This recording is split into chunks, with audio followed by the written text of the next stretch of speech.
Good morning, and welcome to the latest Director's Brief from Gallagher. This is a series to guide our business community as we navigate COVID-19 and get back to work. Today, you're joining us from, I was going to say sunny Bristol, but rainy Bristol in the southwest of England, as we address protecting your business from COVID-19 employers' liability claims. This is a live event, so please bear with us, as there'll be a few unknowns, such as dogs, children, and definitely doorbells. Luckily, there's no fire alarms today or planned, and for me, parking was really easy. You're going to be on mute throughout this session, merely to improve the sound quality, as we have over 300 businesses in the southwest on the line. But we really want to hear from you, so please add your questions in the chat box, and we'll seek to address these as we go along. So let's meet the teams here. Tom Jordan is a disease litigation specialist from DAC Beachcroft in Bristol and has written a significant paper on EL claims under COVID-19 and has been a great help in putting this together. Thanks, Tom. Neil Hodgson is joining us from Yorkshire, where it's also raining, and leads the Gallagher Risk Management Service. His team has been providing practical guidance to clients on how to return to work safely.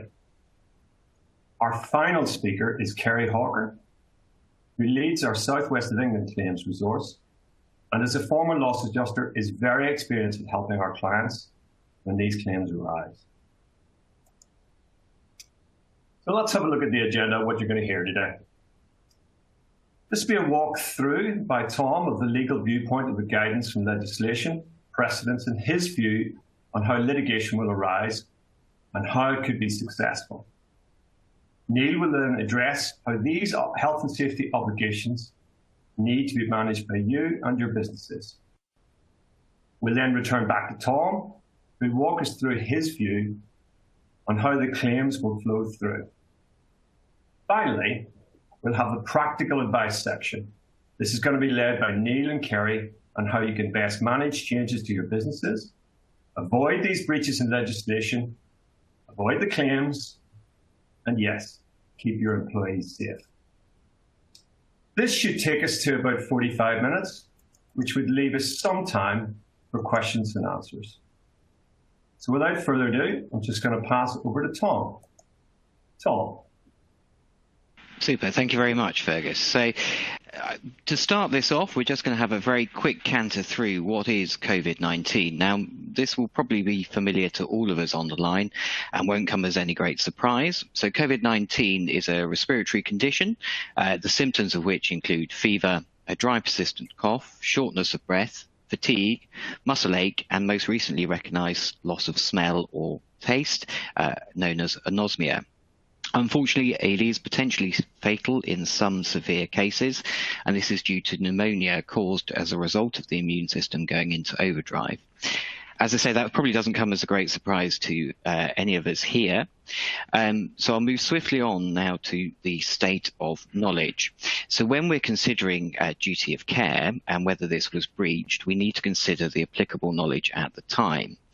So the question the court will ask is whether the employer had specific knowledge of the risk of COVID-19, which means they ought to have taken greater steps. In a majority of non-clinical cases, it is unlikely that an employer will have specialist knowledge of the risks of COVID-19, and as a result of that, they will be expected to have followed the UK government's advice and guidance from time to time provided. What's really important in the current context of COVID-19 is that as the government advice changes, which it is doing really rather frequently, employers are reacting to that advice, that they can show that they are considering it and updating any guidance that they are providing to employees. It's also really important to consider that employers aren't supposed to respond to idle speculation, of which there is plenty abound on the internet and the like, and therefore you only need to follow the government advice from time to time provided. One point to raise here is that the UK devolved governments do and are issuing slightly different advice from time to time in the devolved regions, so Northern Ireland, Scotland, Wales and England all have slight variations in the advice at the moment, but it is the home government, if you like, where you're based, that you should be following. So that's it on state of knowledge. Again, I don't think there'll probably be any questions at this stage, so I shall skip straight into breach of duty. So the usual suite of regulations would apply, as you would expect, and these are the personal protective equipment regulations, or PPE regs, the management of health and safety at work regulations, the workplace regulations themselves, the provision and use of work equipment regulations, PUR, and the control of substances hazardous to health regulations, COSH. You're all going to be very pleased, I think, that I'm not going to run through the regulations in any great detail, but what I do want to make a distinction between is the clinical and non-clinical settings and the importance this will have to the application of COSH. COSH, for those who may be aware of it, is quite a stringent set of regulations. It's quite hard to defend claims under COSH in most cases, and therefore it is more likely that claimants will try and get claims in under COSH.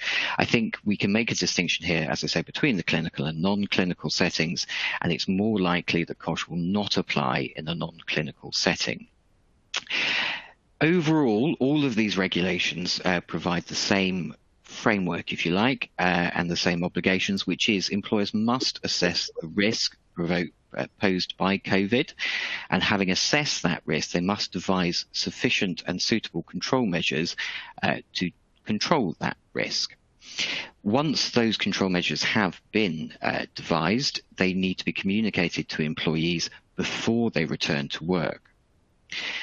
Having said what I've said about COSH, I think it is still an important piece of legislation because it will probably, regardless of whether it applies directly or otherwise, provide a framework for how the courts are going to look at the duty of care. COSH sets out a hierarchy of control, and the primary control measure that COSH requires is removal of exposure at source. So within the context of COVID-19, that essentially means working from home, and the advice in England is still that people should work from home where it is possible. The secondary control measure is process control to prevent exposure. In the context of COVID-19, that's social distancing, hand washing, and the provision of PPE where appropriate. And that falls into the tertiary control measure, which is the provision of PPE itself. It's important here to make a distinction between PPE and a face covering. So the PPE is a specific product to protect against a specific risk. A face covering itself does not have that kind of standard, if you like, and it does nothing more than limit transmission potentially. There is no specific guidance at the moment regarding the provision of certain types of masks outside of the clinical setting, and the government is not advocating the wearing of masks save for enclosed spaces where social distancing isn't possible. The evidence of benefit of using a face covering to protect others is relatively weak, and the effect is likely to be small. Therefore, face coverings are not a replacement for other forms of managing the risk, such as working from home, social distancing, hand washing, and only where appropriate to use PPE. So one thing you're probably going to hear a lot during this session is the risk assessment, and this is key. So the employers must complete a risk assessment specific to the task or business, and it must be specific to COVID-19. Within that, as I say, the provision of PPE itself is not sufficient unless other control measures have been considered. And as I say, the government's advice is that PPE should only be used for those tasks for which it would ordinarily be used. The primary control measures being advocated by the UK government at the moment remain social distancing and hand washing. However, having said that, if PPE is provided to employees, then they must be trained on its safe and correct use. Likewise, whilst face coverings are optional, if employees choose to wear them, they must again be provided with training on its safe use and indeed its safe disposal. Whichever control measures are adopted, clear records need to be kept of how those control measures were arrived at, how they were reviewed, what changes were made, and all the records relating to that must be retained so that we can gather a really clear picture of what decisions were made and when. So I'll pause there in case there are any questions on the breach of duty element. Yeah, just before we bounce on, perhaps we could touch on this towards the end. Tom, we've got clients on the call here today who will be based perhaps in England, who work in South Wales and vice versa. Is there a major variation between the two guidance notes at the moment, or is that something we can address later? There are some variations as to the different jurisdictions, and it is particularly difficult for us in the Southwest with that cross-border travel that would be required. And the guidance is that the employee must follow the guidance from their home country. So if you've got an employee who lives in Wales but works in England, they'll be governed by the Welsh regulations and vice versa. The overriding theme of the guidance is broadly the same, but there are slight variations. So, for example, in Wales, the guidance is you should continue to work from home unless it is practicable to work elsewhere. That is very different, or slightly different, to the English version, which is you must work from home where it is possible to do so. So there are going to be slight changes, but the overriding theme of social distancing and other control measures feeding into your risk assessment still remain valid. Thanks, Tom. I think we're going to pass over to Neil. All right, super. Thanks, Fergus.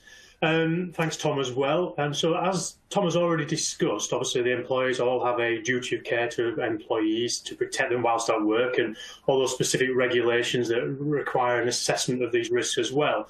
So no doubt many of you have wondered or have even inquired actually about what your insurers would want you to do.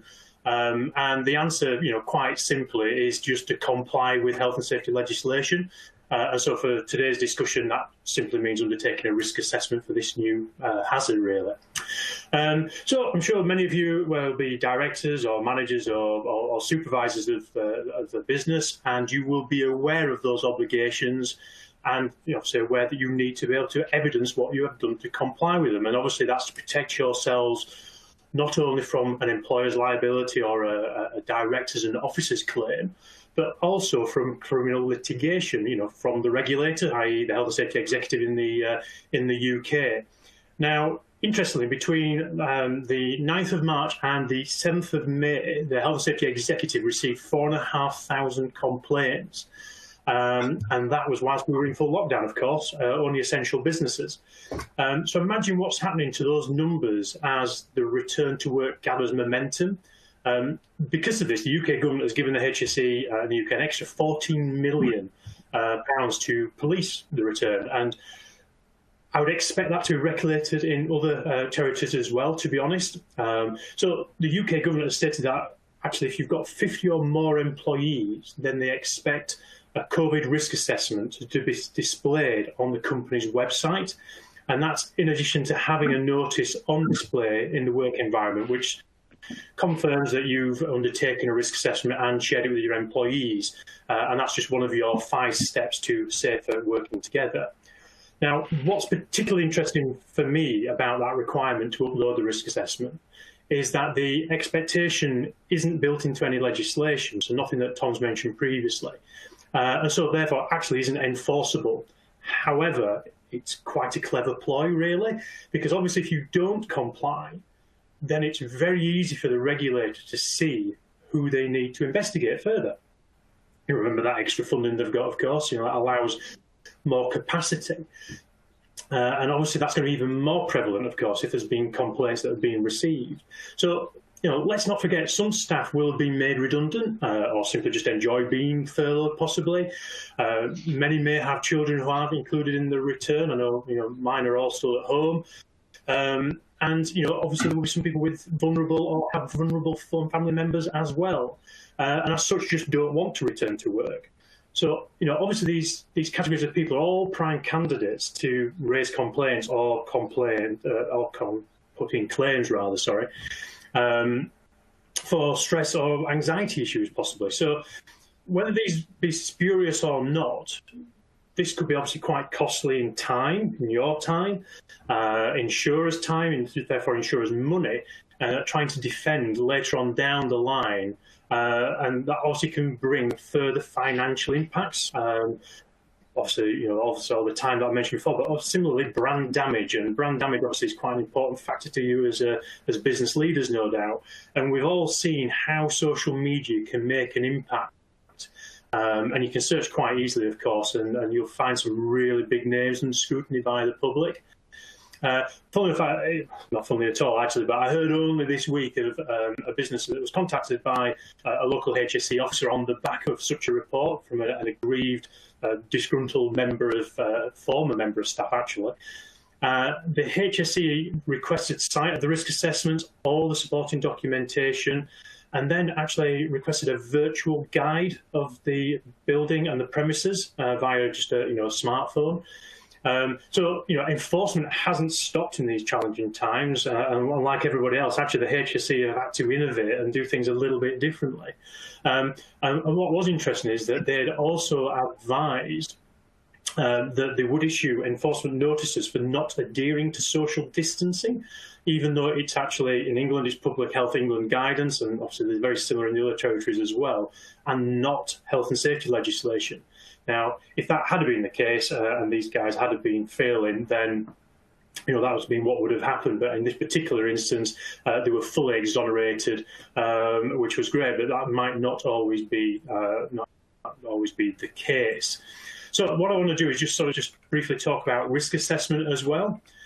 So Tom mentioned the various pieces of the legislation behind the need for the risk assessment, and I suspect many on the call already know this, and I don't want to try and teach your grandma how to suck eggs here, but it is surprising how many companies do get this wrong. In fact, we've been working with many different sectors these last few weeks in particular, doing this validation around what this COVID-19 specific risk assessment should look like, what it should contain, sense checking obviously the policies and procedures for businesses in that return to work phase.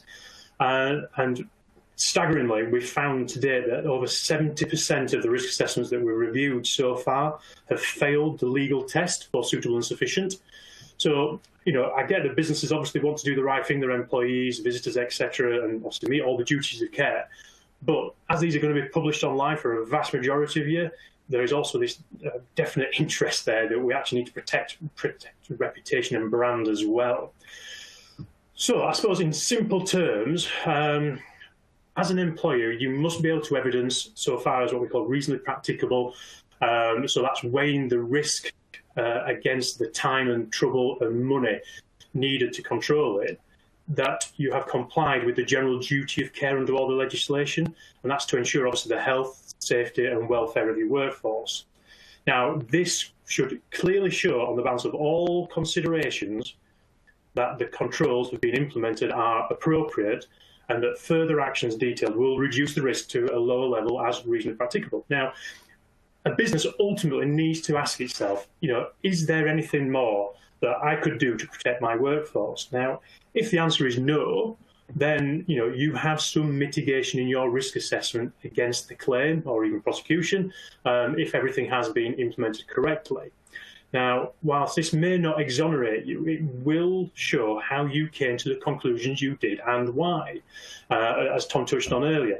If the answers are contrary, however, to that, of course, then you will not pass that test of reasonableness, and a prosecution becomes a much more likely outcome, as does, of course, a successful claim.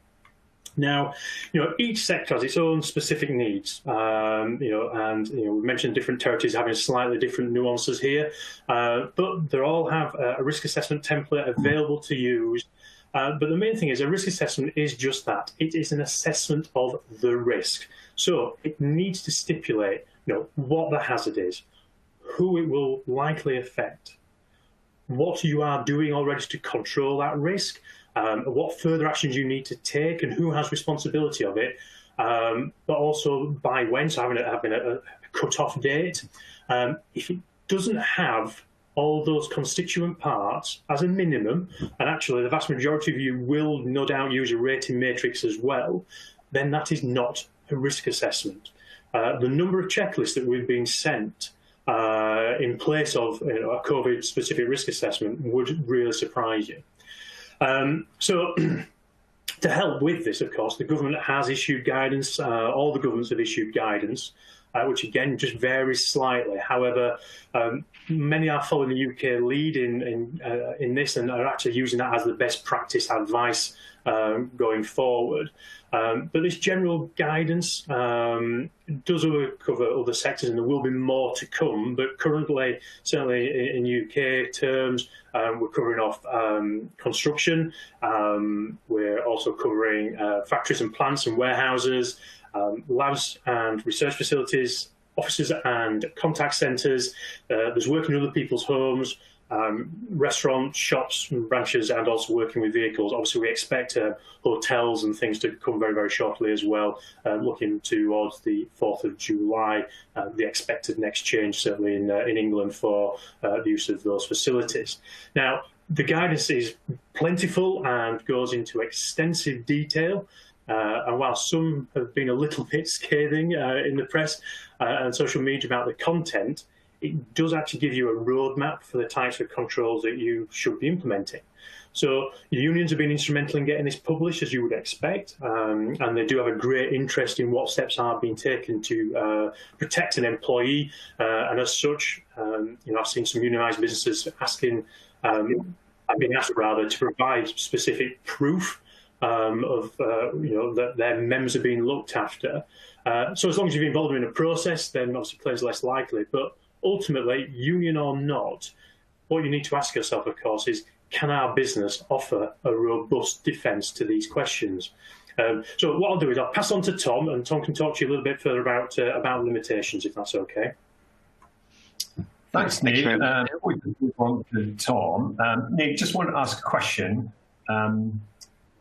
Because we're conscious here, we've got EL claims and potential breaches of health and safety legislation.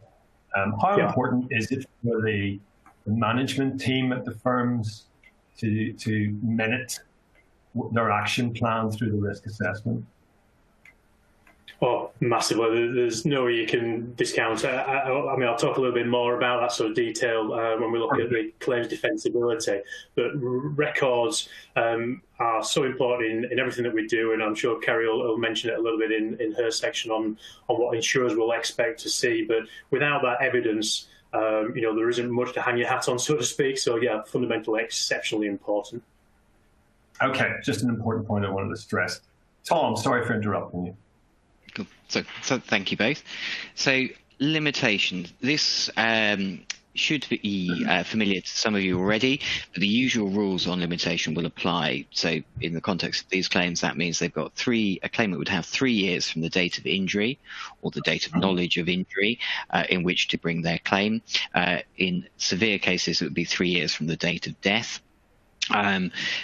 In reality, limitation is unlikely to be a significant issue in these claims, but it does mean that you can see there is a relatively long tail here, that these claims could be presented up to 3 years from now, essentially, if not further. So that's it on limitation. Causation. So what we need to look at is whether the claimant had COVID-19, and then whether that was caused by the workplace exposure, if any. So there are a variety of tests that could be applied when looking at the causation arguments. So the conventional but-for test. So this is, in the absence of workplace exposure, would the claimant have developed the symptoms alleged in any event? We would argue that's the correct test to be used in these types of cases. However, the material contribution test, so did the workplace exposure materially contribute to the development of symptoms, is an alternative option that could be explored, and is one that is likely to be pushed by claimant solicitors, as it is a slightly easier test for them to get over. We would argue that it shouldn't apply to indivisible conditions such as COVID-19. And when I say indivisible, I mean that there is no dose relationship between COVID-19, i.e. the more COVID you're exposed to, that doesn't necessarily mean your symptoms are worse. The final one is material increase in risk, or Fairchild exception. Now, I don't want to spend a vast amount of time on this because it is an exception limited generally to mesothelioma claims. For those of you who don't know, mesothelioma is an asbestos-related condition. The courts have been reluctant to extend the Fairchild exception outside of mesothelioma, and I don't think it will necessarily get very far. And so a key battleground for us in any litigation will be which test applies and whether it is the but-for test, i.e. balance of probabilities, or the material contribution test. So as I say, we need to look at whether the claimant has got COVID-19, and if so, whether they caught that COVID-19 at work. So when we're looking at whether or not they have in fact had COVID-19, it's unlikely that we're going to have any contemporaneous medical evidence immediately available. Most people are not going to their GPs. Most people aren't calling 111. And so there'll be no objective evidence to say what was going on. We will have self-reported symptoms, so people describing symptoms of shortness of breath, fever, cough, and all the rest. But these are freely available on the internet, and we all know what the symptoms are, and it could be potentially open to fraud. As matters are progressing, the availability of testing is becoming more widely available, and therefore there may be some objective evidence as to whether or not a particular person was suffering from COVID at a particular time. If the claimant can establish that they have suffered from COVID-19, then they are going to need to prove that they caught that COVID-19 at work. And so for us as defendants, we would be looking at whether there were alternative sources of exposure, either through breaches of lockdown, for example, or travel to overseas places, possibly in the earlier periods, and whether or not there are any infections within the friendship or household groups. For those three things, really social media is going to be our key here, because most people, possibly not always being terribly clever, might say that they have symptoms, will still post pictures themselves having a barbecue and having a jolly old time when they say that they were terribly ill. And I think there's an analogy here to the travel claims where people say that they were given food poisoning whilst on holiday and couldn't enjoy themselves. And there are numerous instances where people have continued to post pictures themselves on Instagram and the like, where it belies what they're actually saying. So it's going to be really important to us to consider what other potential sources of exposure there could have been.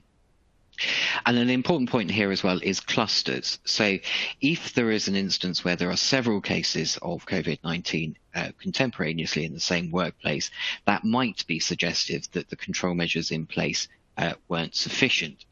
However, if there is an instance of a single person developing COVID-19 and nobody else in the workplace going on to develop symptoms, that would suggest that the control measures themselves were suitable and sufficient at that time. When we're looking for the medical evidence that would need to be presented with any claim, right now it's going to be quite hard to come by, with most of the practitioners involved in treating people rather than writing reports. Except in very severe cases requiring hospitalization, as I said before, objective medical evidence is unlikely to be available in the form of medical records, and therefore we are going to be reliant on the clinical self-presentation symptoms available. What is probably going to be the case is some people may genuinely think they've got COVID-19 when in fact they have some other common symptoms such as flu or a cough, and many of those symptoms overlap, and that might be a genuine mistake on their part. However, in a majority of these cases, it's likely that medical expert evidence will come from a GP or A&E consultant in the first instance. If there is a case of severe COVID-19 requiring hospitalization, a plethora of other disciplines may be involved to report on any symptoms suffered. And as I've mentioned earlier, testing has become or is becoming more widely available, and therefore we may have some evidence to suggest whether or not a person had COVID-19 at a particular time. We will also potentially be able to look at antibody tests, which will show whether somebody's had the infection in the past. Whilst that will say whether or not the infection has been present, it does not assist with when that infection was there. So I'll pause there just in case there are any questions on the medical causation point. No, only to say, Tom, that this kind of feels like good news. It feels like the EL claims are going to be hard to prove, especially if there's clear evidence of compliance with the risk assessment and other guidance. But we certainly saw at Gallagher an uptick in liability claims following the 2008 recession, possibly related to fraud. Is that something you feel could be on the horizon? Yes, claims generally follow a recession. It's a sad but true fact. So there is an added driver, an added motivation for employees sometimes to make speculative claims when they might not otherwise do so. And just picking up on the first point, it is probably good news in some respects because causation is going to be the really sticky point for claimants to prove. It is not going to be straightforward to show necessarily that they got the infection at work, and it's going to be a real challenge for them, I think. Okay, thanks, Tom. So in respect of quantum, this is wonderfully lawyery and nebulous, you'll be pleased to know, in that it's very hard to say what these claims are going to be worth. They are potentially going to range from a few £1,000s up to several £100,000. And it really will depend on the nature and extent and severity of any of the symptoms suffered. So there are reports of people who have been put into intensive care as a result of COVID-19 suffering long-term damage, i.e. organ failure. There are also reports of people who are on high-intensity oxygen therapy suffering from short-term cognitive impairment. All of that means for those severe cases that there could be significant rehabilitation costs into the future.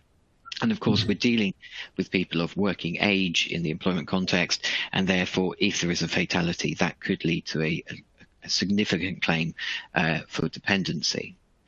However, most of these cases are almost only going to fall at the lower end of the spectrum, with symptoms lasting to 7 to 14 days, and therefore will be worth significantly less than several £100,000.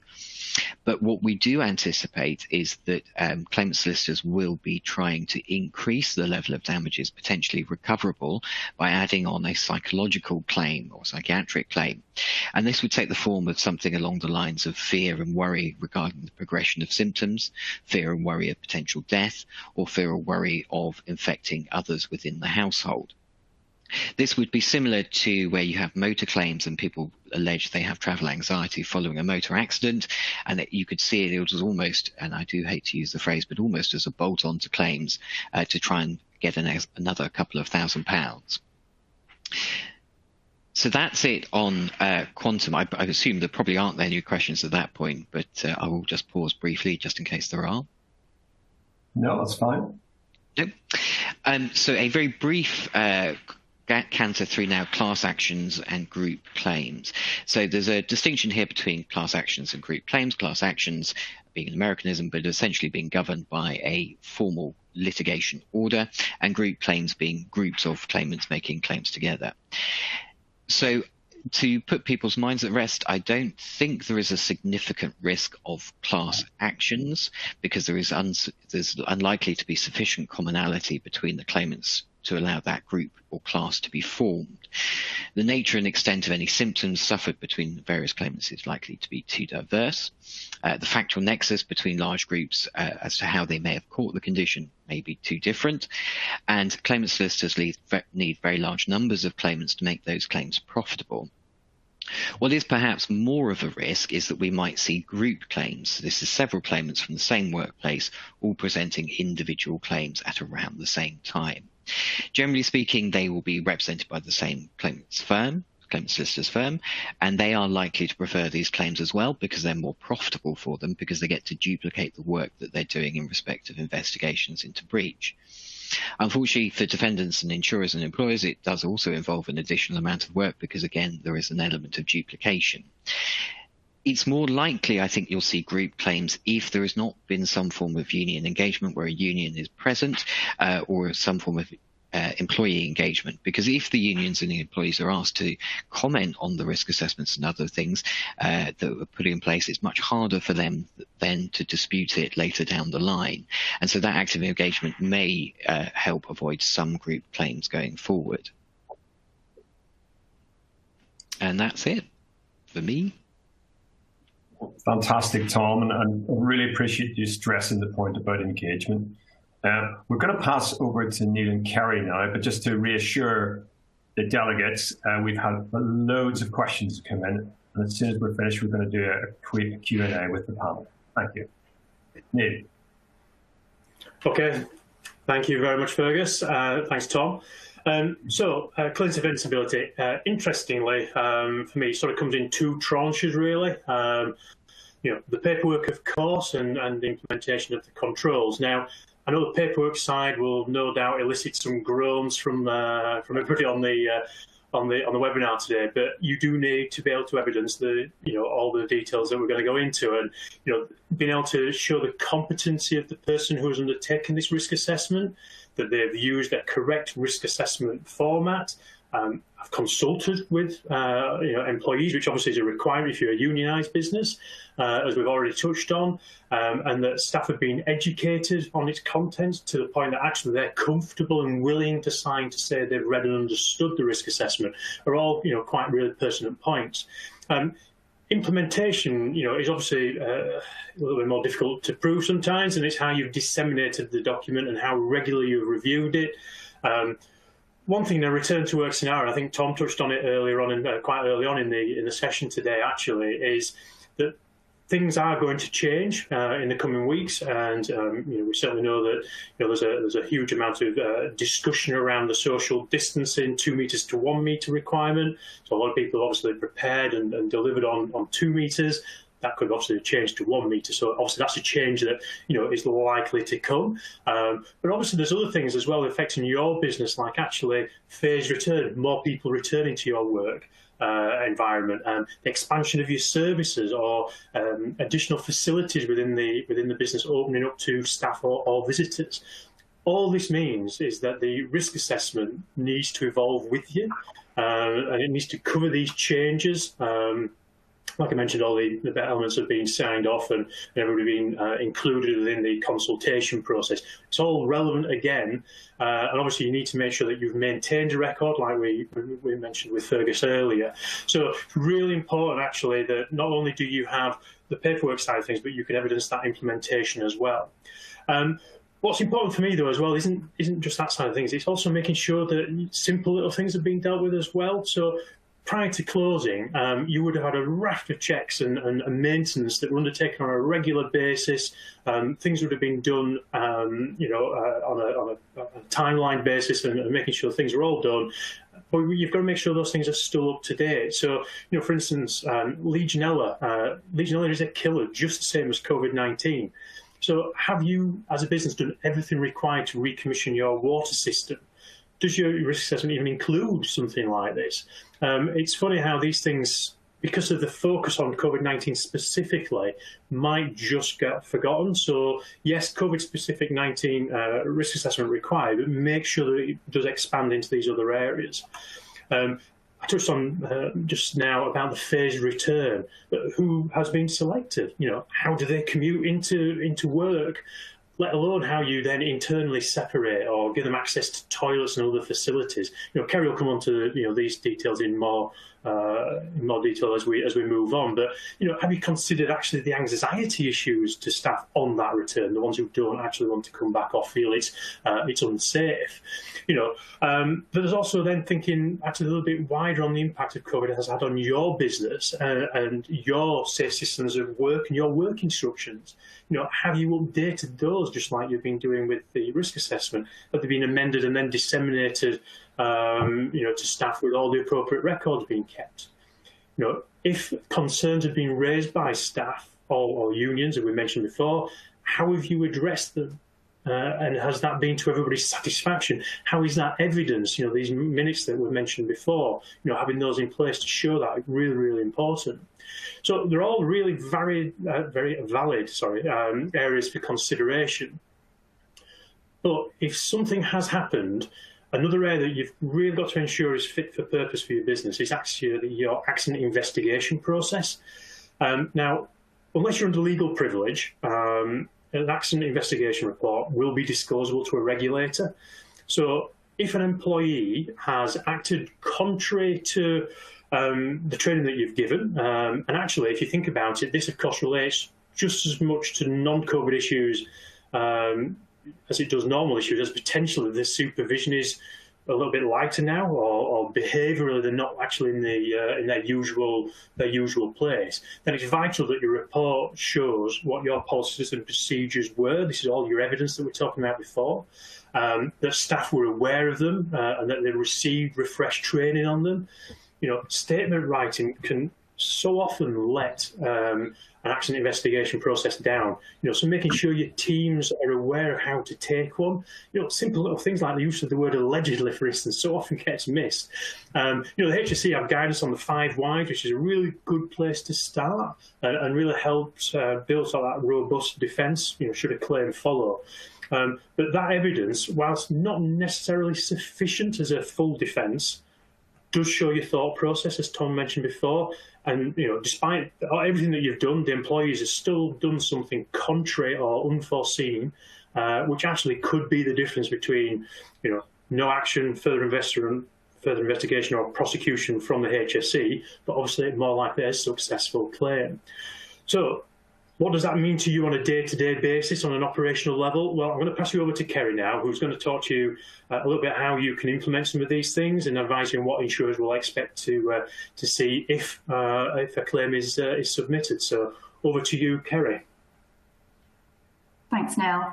So many of you will have had dealings with either myself or members of my team in the past where we've had to have these really difficult conversations with you to explain that insurers want to admit liability on a claim because there's some document missing, a training document hasn't been signed perhaps, or a risk assessment is out of date. And they're really difficult conversations to have that we don't want to have with you. We want to help our clients defend claims wherever possible. And whilst we don't know what these allegations might look like when they do come in formally, what we just wanted to do really was just give you some reminders about the sort of things you should be recording and the kind of things insurers are going to want to see, stand us in the best place possible if we're going to defend these claims when they do start to come in. So I've just gone through a few things to think about. So first of all, is it possible for your staff to continue working from home? So it's going to depend quite significantly on your industry sector, and we know that this is changing quite quickly at the moment with non-essential businesses now open, but we don't want to expose people unnecessarily, and obviously we need to keep numbers down so that we can ensure we're complying with social distancing requirements, which are obviously going to be with us for a while to come yet. It may not be the 2 metres, it may be relaxed down to the 1 metre, but we do know that in some shape or form, social distancing measures are going to be with us for the foreseeable, so we need to make sure we're complying with those. And that might mean that we need to remove desks or implement one-way systems. We need to put up additional signage. We also need to consider use of kitchens, toilets, lifts, and whether there's going to be a maximum number allowed in there, and whether we sign that and how we're going to monitor and warden that. It might be that we need to issue reminders in the form of either signs or regular emails to staff, and then review those and reissue them as and when government advice changes. But the important bit on the social distancing bit is really going to be about taking photographs of the measures that you've implemented. So take some photographs of the arrows that you stick to the floor to indicate the one-way system, or the signs that you put outside the toilet, or record the reminders that you send around to your members of staff, and record incidents where maybe management have had to remind specific individuals who ignore those guidelines. So if you find that somebody's trying to get in a lift with somebody else and you've already told them there can only be one person in the lift at any one time, record that you've had to have that discussion with somebody and give them a personal reminder that you've got these measures in place.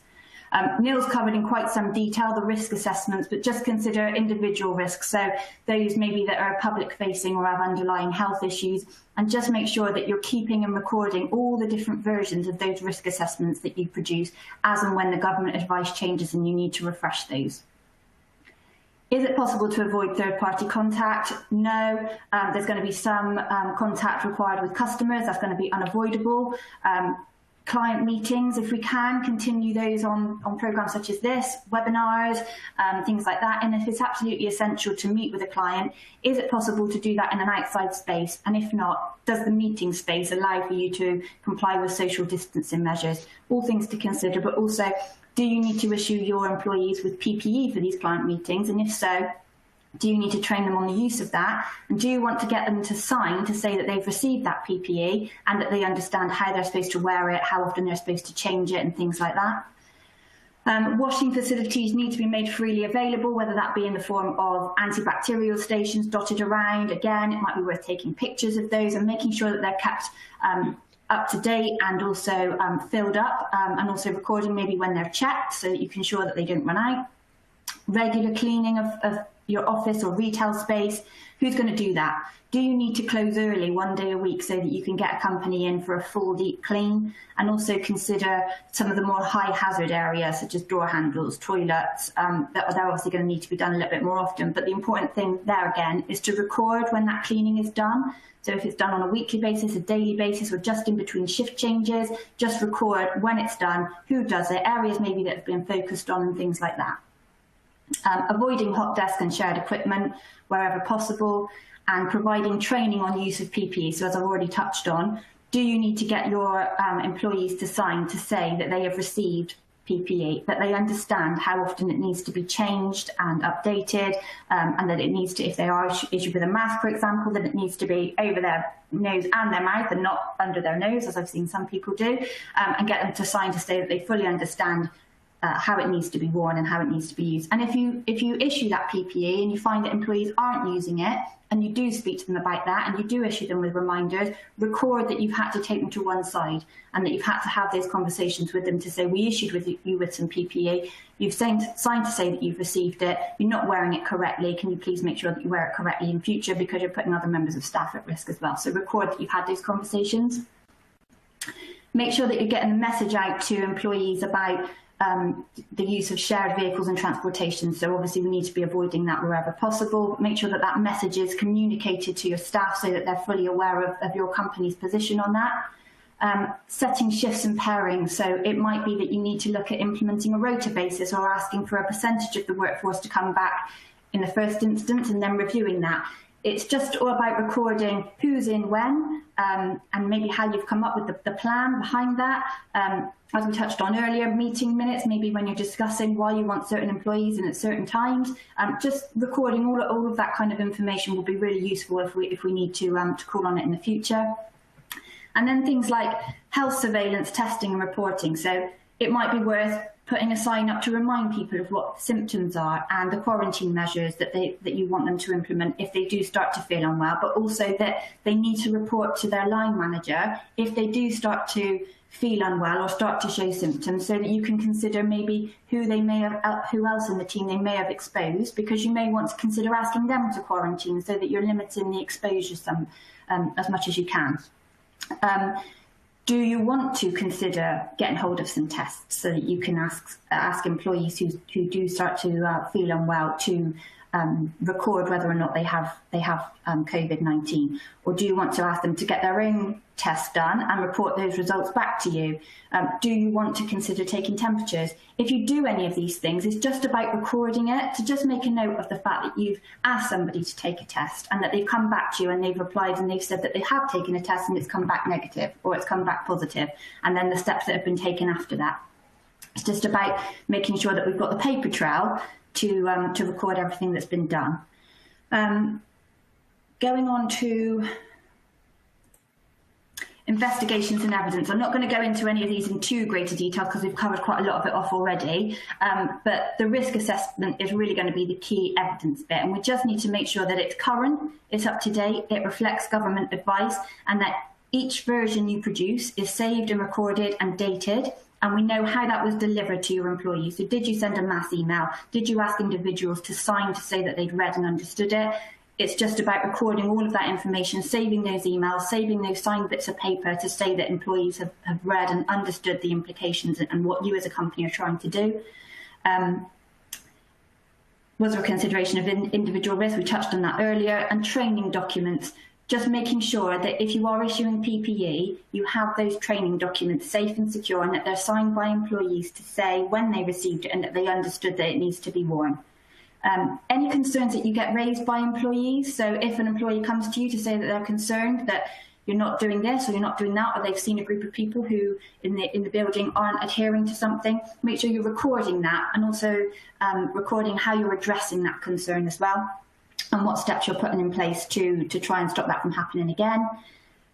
Photographs of the social distancing measures, as I've already touched on.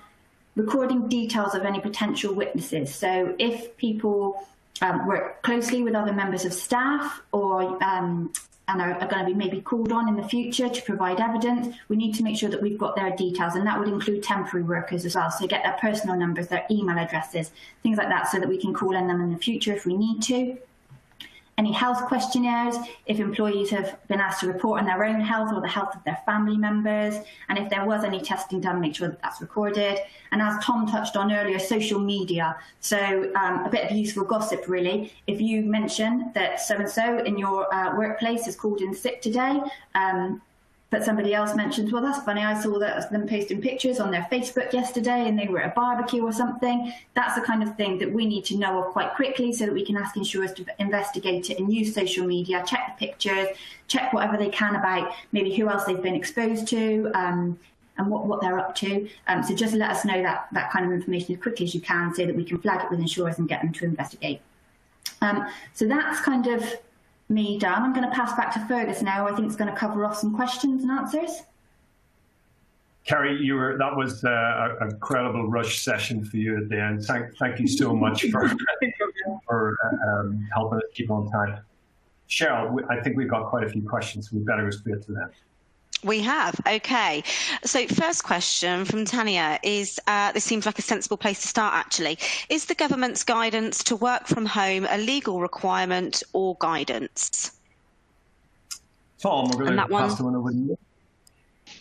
It's a legal requirement under the COVID regulations. So there's not a lot of flexibility. I think that answers that. Cheryl. Okay, next one. One of my employees has worked from home 1 day a week for the last 10 years and has a good home life office. She is currently working from home but wants to come into the office to work. We are insisting that those that can work from home should do so, and can we insist that she continues to do that until the government advice changes? Okay, good question. I think I'm going to pass it over to Neil. I'd agree with the writer's sentiments there completely. I think whilst you can work from home, as Tom said, it's part of the COVID regulations, need to do that. Obviously, there could be a HR implication depending on what the contract says, but fundamentally, I'd go with what Tom said earlier: legal requirement, make them work from home. Okay, thanks, Neil.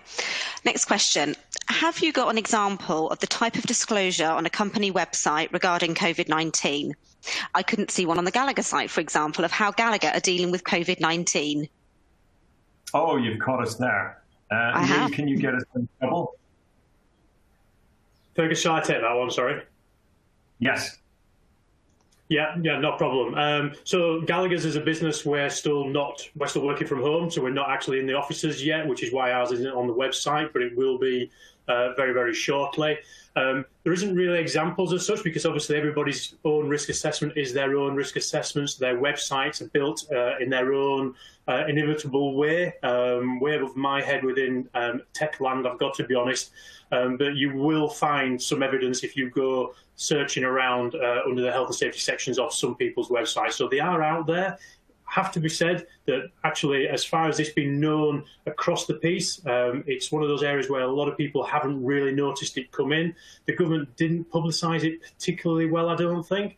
So it's coming more and more on the horizon. But if you look at the government's website, you'll see it as a requirement. It's quite plain to see. Okay, and we will make sure in the notes from this seminar that there's a clear guidance to that. So thanks, Neil. Cheryl. Next question. Will there be a difference in treatment of claims from before March when we went into lockdown and after, now as we look to reopen? I think we're going to pass this over to Tom, and perhaps Kerry, you might want to add something towards the end of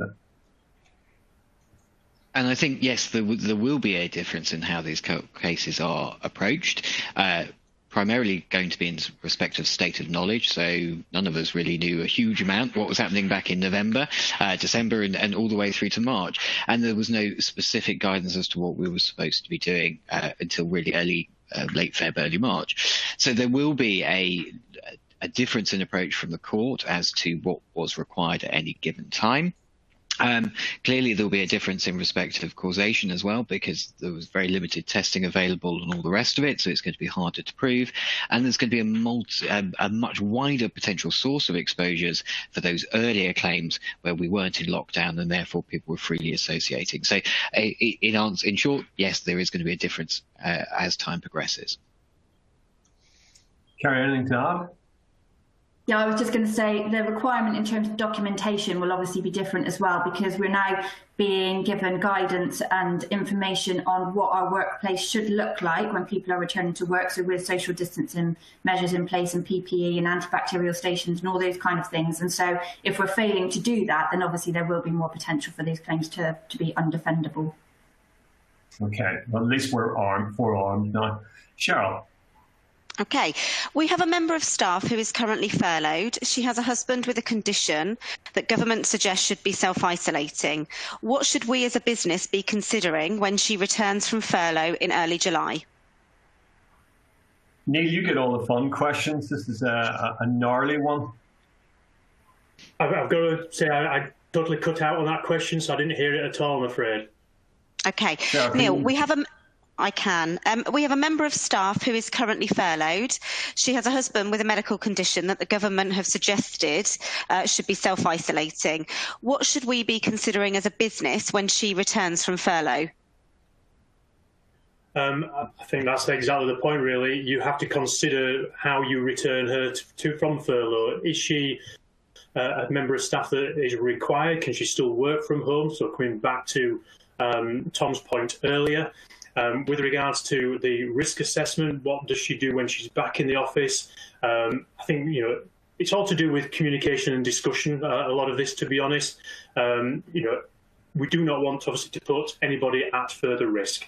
So if her coming to work is going to put her and her husband and family at further risk, then that obviously has got to be considered fully via the risk assessment process. And it could very well be that a separate risk assessment for that member of staff will be a proportionate way to view that, and would obviously help in any defensibility, should situations change and a claim be processed, further down the line. But, my gut feel would be that you keep her away from the work as far as reasonably practicable. Yeah, absolutely. Cheryl. Okay, another question, and this is with regards to working from home and DSE assessments. Neil, could you give some thoughts on that? Right. Yeah, certainly. So working from home with DSE, so that's quite an interesting one. So certainly the English HSE stipulated on their website, and I can't remember the exact words, but they basically said that temporary working at home does not require a DSE assessment.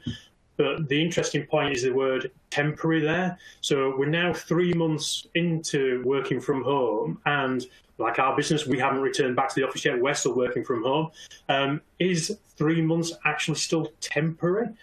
Certainly in pre-COVID times, I think that would have been pushing the boundaries quite a lot, I've got to be honest. So temporary, there is no definition for it currently. So I think you have to take a reasonable approach to this, and it's also just going back to that reasonable, practicable view. I'm saying, actually, the level of risk to a DSE user at home, what does that look like? Should we be looking at buying somebody new chairs, new desks, looking at blinds, their internet capabilities, how they're sat working at home with children running around, all these things? Should we be looking at that when we've got 2 weeks back to return to work?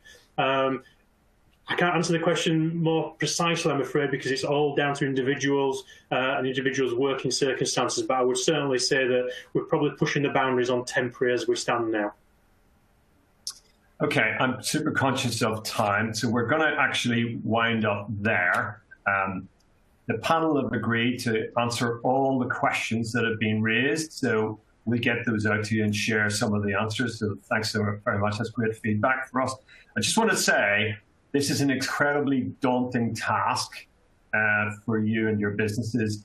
We really appreciate you coming on here and spending some time with us. The whole gist of this is really to avoid breaches of registration, avoid claims, keep your people safe, but absolutely avoid disruption so that your business can function as best as possible. Just to underline again, have a plan, carry out the risk assessment. I think Neil's point's good. Try and get it tested with an external auditor if that's possible. Allocate the tasks, and then as Kerry and Tom really underlined, document that and get it signed off. Then you've really got a chance of compliance. And we're going to get through these times. Thanks very much, everybody, for attending today's webcast, and we look forward to seeing you over the next couple of weeks for the next director's briefing. Thank you.